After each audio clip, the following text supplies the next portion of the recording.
Assalamualaikum warahmatullahi wabarakatuh. Perkenalkan, nama saya Bob Widodi, NIM A1C3199096. Saya berasal dari Pendidikan Fisika Reguler C 2019. Oke, baiklah. Pada pertemuan kali ini kita akan membahas mengenai dinamika rotasi. Oke, sebelum membahas lebih dalam lagi mengenai dinamika rotasi, ada baiknya kita mengetahui makna dari kata-kata dinamika dan rotasi. Nah, menurut Kamus Besar Bahasa Indonesia, dinamika dapat diartikan sebagai gerak atau tenaga yang menggerakkan atau semangat. Sedangkan kata rotasi menurut Kamus Besar Bahasa Indonesia diartikan sebagai perputaran. Jadi dinamika rotasi adalah gerak perputaran. Nah, di sini gerak rotasi ini atau dinamika rotasi ini diartikan sebagai gerak yang mengalami perputaran terhadap proses tertentu. Gerak rotasi ini disebabkan oleh adanya torsi atau kecenderungan sebuah gaya untuk memutar sebuah benda tegar terhadap titik poros tertentu. Nah, sebelumnya pernahkah Anda berpikir bahwa pada kulkas Anda pada saat menutup dan membuka kulkas itu dia tidak keluar dari poros yang ada pada kulkas tersebut. Misalnya kulkasnya selalu menutup dan membuka, dan juga pada pintu yang terdapat di rumah Anda itu juga seperti itu. Mereka bergerak pada poros tertentu, poros yang telah ditentukan. Nah, pada pintu di rumah Anda bisa kita pakai sebagai contoh torsi di dalam kehidupan sehari-hari. Nah, saya memiliki, kita asumsikan bahwa 3 buah gaya yang bekerja pada pintu, yang mana gaya yang pertama F1 bekerja pada bagian pangkal pintu yang berdekatan dengan poros pintu atau engsel pintu. Lalu F2 bekerja pada pertengahan daun pintu, dan F3 bekerja pada ujung pintu. Nah, masing-masing setiap gaya diberikan sama. Nah, muncul pertanyaan bahwa gaya yang mana yang lebih mudah dalam hal menutup pintu? Nah, tentunya F3, gaya yang ketiga yang bekerja pada ujung pintu. Sederhananya, konsep dari torsi ini yaitu terdapat lengan gaya atau lengan momen yang disimbolkan dengan R. Maksudnya lengan momen ini adalah jarak gaya yang bekerja antara poros terhadap F. Nah, di sini kita dapat mengetahui bahwa F3 bekerja dengan nilai R yang jauh atau nilai lengan gaya yang jauh. Sedangkan yang dua sebelumnya itu terdapat di pangkal, terdapat di tengah. Nah, tentunya ini akan lebih mudah. Nah, lalu bagaimana dengan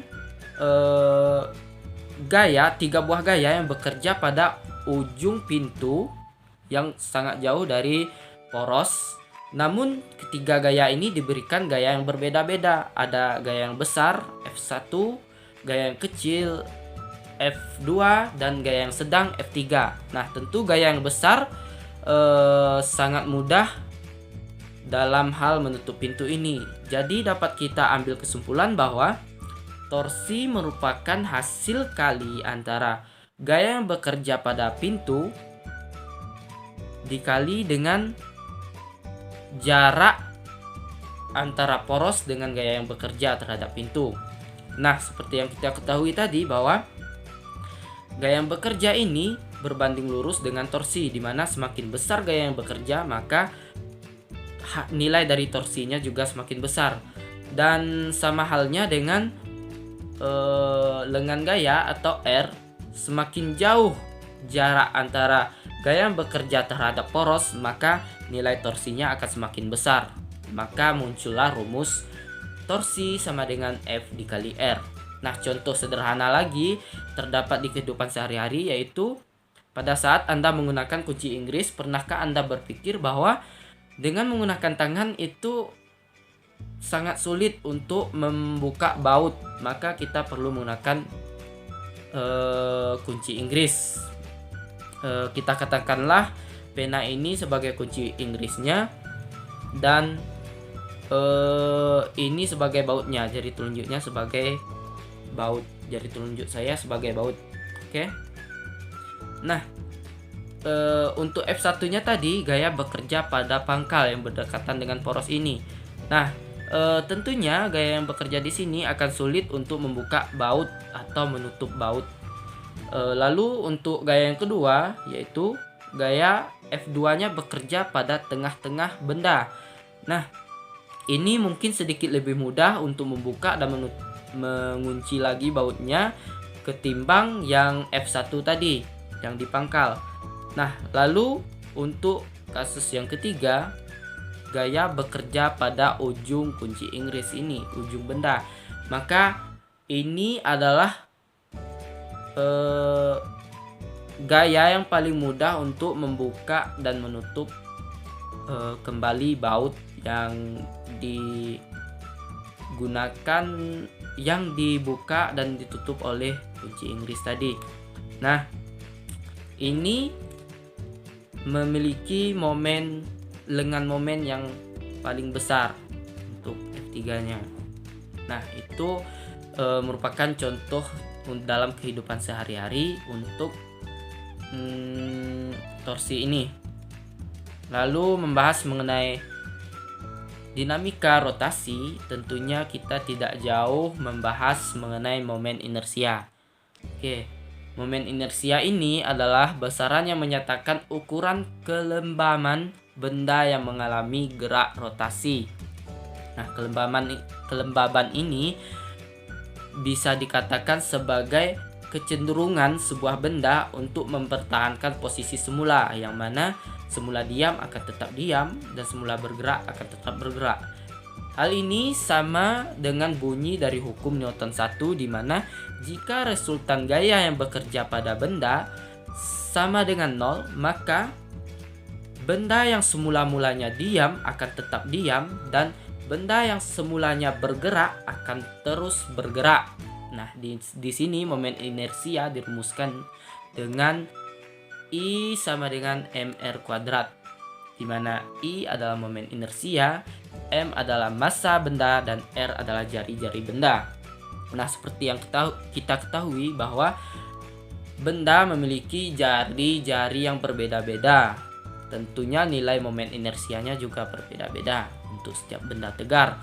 Nah, di sini saya tampilkan di layar, bisa Anda lihat sendiri bahwa untuk silinder rumus momen inersianya seperti itu, dan untuk batang silinder seperti itu, dan ini bisa Anda lihat sendiri di layar yang telah saya tampilkan.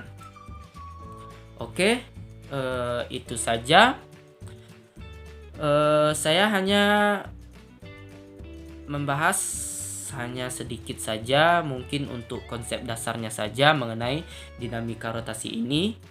Untuk mengetahui lebih dalam lagi, Anda bisa mencari informasi, bisa belajar melalui internet, melalui buku-buku, dan lain-lain.